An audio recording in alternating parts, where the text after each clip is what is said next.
তোমরাই তো বাবাইদাকে সুইসাইড করতে বাধ্য করলে। তুমি কে? সেটা আপনার জানা দরকার নেই। ওই আমাকে চেনো না?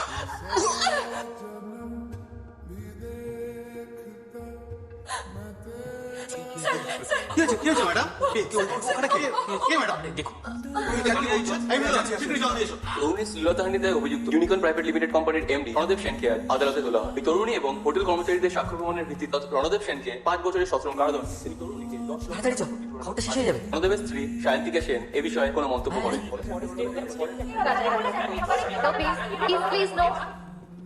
রণদেব সেন এবং সায়ন্তিকা সেনের বিরুদ্ধে প্রতারণার অভিযোগ আনলেন 4 জন গ্রাহক। রণদেব সেনের বিরুদ্ধে তহবিল তছরুপের অভিযোগ আনলেন বাকি 2 ডিরেক্টর। 1 কোটি টাকা আত্মসাৎ করেছেন রণদেব সেন এবং তার স্ত্রী। ইউনিকর্নের শেয়ার পড়তির দিকে ডিরেক্টর থেকে ছাঁটাই করা হলো রণদেব সেন। বিশেষ সূত্রে পাওয়া খবর অনুযায়ী থেকে 4 বছর আগে ঘটে যাওয়া ইউনিকর্ন প্রাক্তন বোর্ড সায়ন রায়কে আত্মহত্যার প্ররোচনা দেওয়ার অভিযোগে রণদেব সেন ও তার স্ত্রী সায়ন্তিকা সেনের বিরুদ্ধে আদালতে পুনঃ তদন্ত করার আর্জি জানিয়েছেন মেহুল বোস।